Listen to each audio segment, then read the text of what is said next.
파미르 문명은 아직까지 정식 학계에서 독립된 문명권으로 분류되지는 않지만 중앙아시아의 험준한 파미르 고원과 그 주변 지역에서 형성된 고대 인류의 생활 문화 양식을 가리켜 연구자들이 주목하는 개념입니다. 파미르 고원은 흔히 세계의 지붕이라 불리며 현재 타지키스탄, 아프가니스탄, 중국, 파키스탄 국경이 만나는 전략적 요충지이자 고대 교류의 관문 역할을 했습니다. 이곳은 해발 3,500에서 5,000m에 달하는 고산지대로 험준한 자연환경 속에서도 고대인들이 독자적인 생활 양식을 발전시킨 흔적이 발견되고 있습니다.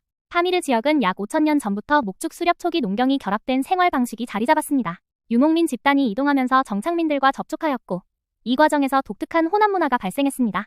고고학적으로는 청동기 시대의 유물, 고산지대에서만 가능한 목축 흔적, 석기, 금속기 공예품들이 출토되고 있어 단순한 통로가 아닌 하나의 생활 문화 중심지였음을 보여줍니다. 파미르는 동서 문명을 잇는 실크로드의 중요한 교차점이었습니다. 중국의 서역, 인도의 북부, 페르시아 그리고 스텝지대를 연결하는 길목으로서 상인과 승려, 유목민들이 거쳐갔습니다. 이 과정에서 불교, 조로아스터교, 이슬람 등 다양한 종교 사상이 유입되었으며 금속 공예 기술, 도자기, 양식, 직물 기술이 교류되었습니다. 따라서 파미르는 단순히 변방이 아닌 문명 교차지대이자 새로운 문화 융합의 터전이었습니다. 파미르 지역 주민들은 대체로 소양, 야크와 같은 가축을 중심으로 유목 생활을 하면서 일부 계곡지대에서는 보리, 밀, 완두 등을 재배했습니다. 주거 형태는 이동식 가옥 텐트과 반영구적 석조 건물이 혼합되어 있었으며 계절에 따라 이동하는 전형적인 고산, 유목 구조를 보여주었습니다. 또한 고고학적 자료를 통해 금속 장신구, 직물 조각, 무기 등이 발견되어 당시 사람들의 미적 감각과 군사적 필요성이 동시에 발달했음을 알 수 있습니다. 파미르는 여러 민족이 교차하는 지점이었기 때문에 인종적 언어적 다양성이 두드러집니다. 동이족계, 이란계, 인도 아리아계, 투르크계 집단이 시기별로 교차하며 흔적을 남겼습니다.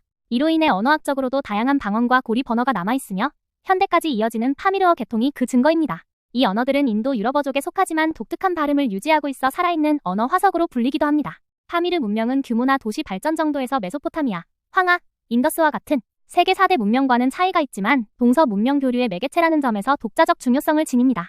험준한 산악지대 속에서도 인간이 적응하며 공동체를 형성했고 교역로를 통해 다양한 문명을 잇는 다리 역할을 했습니다. 이는 문명의 본질이 단순히 대도시와 농업에만 있지 않고 교류와 융합, 적응과 생존에 있다는 것을 보여주는 사례라 할 수 있습니다. 오늘날 파미르 지역은 지정학적으로도 여전히 요충지이며 파미르의 고대 흔적들은 중앙아시아 역사 연구에서 중요한 단서를 제공합니다. 또한 파미르 문명은 변방이자 교차지대에서 형성된 복합적 문화권이라는 점에서 문명 이해의 범위를 넓히는 데 기여합니다. 즉, 파미르 문명은 독자적 도시 문명이라기보다 고산지대에서 생존을 토대로 하면서도 동서 문화가 뒤섞이고 전파된 독특한 융합 문명권으로 이해할 수 있습니다. 끝없이 펼쳐진 하늘과 거대한 설산들이 솟아있는 파미르 고원. 이곳은 세계의 지붕이라 불리며 인류가 일찍이 대륙을 넘나들던 길목이었다. 높은 고도와 척박한 환경에도 불구하고 이곳에서는 놀라운 문명이 꽃피웠다. 바로 파미르 문명이다.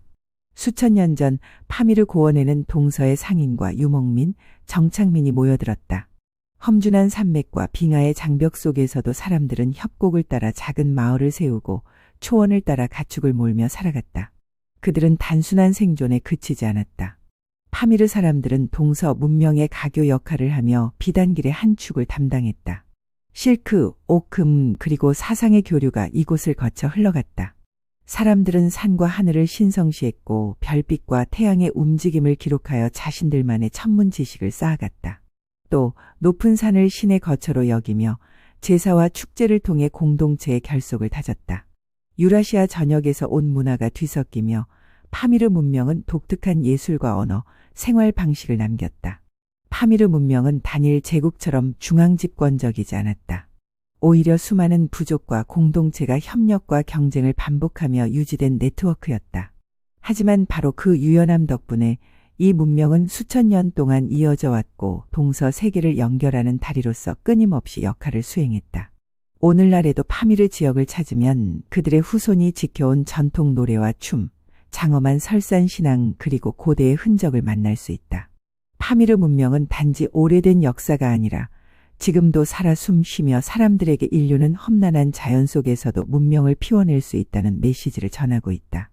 파미르 서사시, 하늘과 산의 노래. 먼 옛날 땅은 얼음과 바람뿐이었네. 그때 하늘의 신 바다크가 눈부신 여신 사리코를 내려보냈다. 그녀가 한 걸음 내디딜 때마다 봉우리가 솟고 그녀의 눈물은 강이 되어 흘렀네. 사람들은 설산을 신의 자리라 불렀고 돌탑을 쌓아 기도를 올렸도다. 천둥의 신에게 도전한 소년, 번개에 쓰러져 심장에서 불꽃을 토해냈네. 그 불은 꺼지지 않는 성화가 되어 마을마다 나누어져 삶을 지켰다. 불을 잃는 자 신의 은총을 잃으리라. 그리하여 파미르의 집마다 불은 조상의 혼처럼 꺼지지 않고 타올랐다. 철이 강철처럼 빛나던 날 하늘에서 별신 샤한별이 내려왔다. 그는 인간에게 쇠를 다루는 법을 가르치고 첫눈이 내릴 때 양을 바치라 명했다. 별빛이 흐려지면 전쟁과 기근이 찾아오리라. 사람들은 별을 올려다보며 삶과 죽음의 길을 읽었네. 동쪽에서 온 신비한 여인. 머리칼은 비단빛, 목소리는 산맥을 울렸네. 그녀는 직조와 향료, 노래를 가르치며 서쪽 왕에게 시집가던 길, 눈보라에 휩쓸려 사라졌다. 그날 이후 폭풍이 몰아치면 사람들은 들었다네. 멀리서 들려오는 그녀의 노래 소리를. 밤이 되면 은빛 기둥을 내뿜던 샘. 한 현자가 그 물을 마시고 진리를 깨닫네. 모든 길은 신에게 닿는다. 샘의 물은 성수가 되었고 달빛에 반짝이는 그 물은 지금도 파미르 사람들의 기도 속에 흐른다. 몽골의 군마가 산맥을 뒤흔들던 시절 영웅 카림이 야크를 타고 나타났다. 그의 활은 바위를 쪼개고 그의 목소리는 눈사태를 멈췄네. 상인을 지키는 길의 수호자. 그의 이름은 아이들의 자장가 속에 노인의 입술 속에 여전히 살아있다. 돌집에서 불은 아직 꺼지지 않았고 별빛은 여전히 길을 비춘다.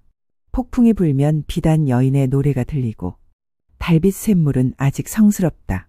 파미르의 사람들은 말하네. 우리는 산의 자손, 별과 불의 형제, 길을 잇는 수호자. 문명은 여기서 태어나 하늘과 땅을 잇는다. 파미르에서